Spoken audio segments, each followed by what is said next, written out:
بسم اللہ الرحمن الرحیم۔ محترم ناظرین، ہم آج کی اپنی اس ویڈیو میں تاریخ کے دو اہم شخصیات کے دو اہم واقعات آپ کے سامنے پیش کریں گے۔ ناظرین، حکیم لقمان اپنی عقل مندی اور دانائی کی وجہ سے بڑی شہرت رکھتے تھے۔ کہتے ہیں کہ ایک بار حکیم لقمان ندی کے کنارے جا رہے تھے کہ راستے میں ایک مسافر نے انہیں روکا اور پوچھا کہ بھائی کیا آپ بتا سکتے ہیں کہ شہر کتنی دور ہے؟ حکیم لقمان نے مسافر کی بات کا کوئی جواب نہیں دیا اور چلتے رہے۔ مسافر نے یہ سوچ کر شاید اس شخص نے میری بات نہیں سنی ہوگی، دوبارہ اپنا سوال دہرایا۔ حکیم لقمان نے انتہائی دھیمے لہجے میں کہا کہ اپنی راہ لو۔ مسافر حیران ہوا، ایک تو آپ نے سوال نہیں سنا اور پھر میں دوبارہ واپس آ کر آپ کو سوال بتا رہا ہوں اور آپ اتنی بے روحی سے مجھے جواب دے رہی ہیں، اپنی راہ لو۔ میں آپ سے انتہائی انکساری سے پھر پوچھ رہا ہوں کہ کیا آپ مجھے بتا سکتے ہیں کہ مجھے شہر جانے میں کتنا وقت لگے گا؟ حکیم لقمان نے پھر وہی جواب دیا کہ اپنی راہ لو۔ مسافر حکیم لقمان کا جواب سن کر سیخ پا ہو گیا، لیکن اس نے خود پر قابو پا لیا اور دل میں سوچا کتنا عجیب شخص ہے کہ مفت میں آئی نیکی ہاتھ سے گوا رہا ہے، شاید یہ دیوانہ ہے۔ یہ سوچ کر مسافر حکیم لقمان سے کچھ نہ پوچھنے کا ارادہ کیا اور شہر کی جانب چل پڑا۔ مسافر کچھ دور ہی گیا تھا کہ پیچھے سے حکیم لقمان کی آواز آئی، بھائی ذرا بات سننا۔ وہ مسافر پیچھے لوٹا تو آپ نے مسافر سے کہا کہ آپ کو 2 گھنٹے لگیں گے شہر پہنچنے میں۔ اس شخص نے حکیم لقمان سے دریافت کیا کہ بھائی جب میں نے آپ سے بار بار پوچھا کہ مجھے شہر جانے میں کتنی دیر لگے گی تو آپ نے کوئی جواب نہ دیا۔ اب جب کہ میں آپ سے مایوس ہو کر اپنی راہ پر چل پڑا ہوں تو آپ نے پیچھے سے صدا لگائی اور مجھے بتایا کہ 2 گھنٹوں تک تم شہر پہنچ جاؤ گے۔ یہ کیا بات ہوئی؟ حکیم لقمان نے مسکراتے ہوئے جواب دیا، اے بھائی جب تم نے مجھ سے بار بار اپنا سوال دہرایا تو اس وقت تم کھڑے ہوئے تھے، مجھے علم نہ تھا کہ تمہارے چلنے کی رفتار کیا ہے۔ پھر جب تم مایوس ہو کر چل پڑے تو میں نے اندازہ لگایا کہ جس رفتار سے تم جا رہے ہو تم تقریباً 2 گھنٹے میں شہر کو پہنچو گے۔ حکیم لقمان کی بات سن کر مسافر بڑا حیران ہوا اور دل ہی دل میں حکیم لقمان کی دانائی کی تعریف کرتے ہوئے شہر کی طرف چل پڑا۔ اسی طرح کہا جاتا ہے کہ قدیم زمانے کی بات ہے کہ ملک خراساں پر بخت شاہ کی حکمرانی تھی، جو بے حد نیک، رحم دل اور خدا ترس بادشاہ تھا۔ اسے دنیا کی ہر نعمت اور آسائش حاصل تھی، لیکن اس کے باوجود وہ سادہ زندگی بسر کرتا تھا۔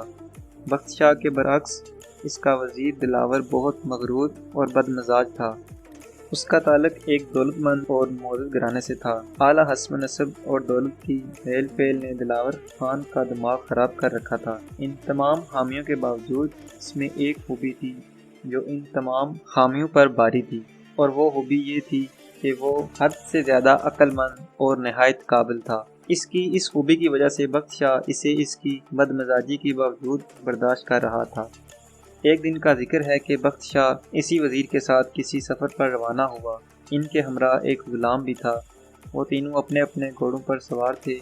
جب وہ عین صحرا سے گزر رہے تھے تو اچانک ایک زبردست طوفان نے انہیں گھیر لیا اور وہ ایک دوسرے سے الگ ہو گئے۔ کچھ دیر بعد طوفان تھما تو انہوں نے ایک دوسرے کو تلاش کرنا شروع کر دیا۔ سب سے پہلے غلام نے اپنے سے کچھ فاصلے پر جنگل میں ایک چھوٹی جھونپڑی دیکھی۔ جب وہ وہاں پہنچا تو اسے ایک اندھا فقیر بیٹھا دکھائی دیا جو تسبیح پھیر رہا تھا۔ غلام نے اس سے پوچھا، اے اندھے، کیا اس طرف سے کوئی سوار گزرا ہے؟ اندھے فقیر نے جواب دیا، بھائی مجھے تو کسی کی آہٹ سنائی نہیں دی۔ غلام یہ سن کر آگے چل پڑا۔ تھوڑی دیر کے بعد وزیر دلاور خان کا ادھر سے گزر ہوا۔ اس نے دیکھا کہ اندھا شخص بیٹھا تسبیح پڑھ رہا ہے۔ اس نے بھی پوچھا، او فقیر، کیا ادھر سے کوئی سوار گزرا ہے؟ فقیر نے کہا، ہاں ایک غلام جو گھوڑے پر سوار تھا، حضور کچھ دیر پہلے ہی یہاں سے ہو کر آگے ہو گیا ہے۔ دلاور خان بھی اندھے فقیر کا جواب سن کر آگے بڑھ گیا۔ کچھ ہی دیر گزری تھی، اتفاق سے بخت شاہ بھی وزیر اور غلام کو ڈھونڈتا ادھر آ نکلا۔ اس نے جب فقیر کو دیکھا تو اپنے گھوڑے سے اتر کر فقیر کے پاس آیا اور بڑے ادب سے پوچھا، شاہ صاحب کیا آپ کو معلوم ہے ادھر سے کوئی سوار گزرا ہے؟ اندھے فقیر نے کہا، جی ہاں جہاں پناہ، پہلے تو حضور کا غلام ادھر سے گزرا ہے اور اس کے بعد حضور کا وزیر۔ بادشاہ بخت شاہ کو یہ سن کر بڑی حیرت ہوئی۔ اس نے فقیر سے پوچھا، شاہ صاحب آپ تو نابینا ہیں، بھلا آپ کو کیسے معلوم ہوا کہ میں بادشاہ ہوں؟ تو اندھے فقیر نے مسکرا کر جواب دیا، عالی جا، آپ کے غلام نے مجھے اندھا کہا، آپ کے وزیر نے مجھے فقیر کہا، اور حضور آپ نے مجھے شاہ صاحب کہہ کر مخاطب کیا، لہٰذا گفتگو کے اندازے سے ہی میں نے اندازہ لگا لیا کہ کون کیا ہے۔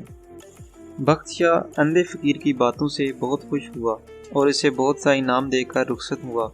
محل پہنچ کر بخت شاہ نے غلام کو فقیر سے بدتمیزی پر سزا دی اور وزیر دلاور کو بلا کر اندھے فقیر سے ہونے والی گفتگو سے آگاہ کیا اور سمجھایا کہ انسان کو اپنے سے کم تر یا چھوٹے سے بھی خوش دلی اور تہذیب سے بات کرنی چاہیے۔ وزیر اپنے رویے پر بہت شرمندہ ہوا، اس نے آئندہ کے لیے اپنی بدمزاجی اور غرور سے توبہ کر لی۔ فوراً جنگل میں گیا اور اس درویش کے پاس جا کر اس سے معافی مانگی اور اسے انعام و کرام سے نوازا۔ ناظرین، اگر آپ کو ہماری یہ ویڈیو پسند آئی ہے تو لائک کیجیے گا، اور نیو ویوز سے گزارش ہے کہ ہمارے چینل کو سبسکرائب کر لیں اور بیل آئیکن کے بٹن کو پریس کر لیں تاکہ ہر نئی آنے والی ویڈیو آپ کے پاس جلد پہنچے۔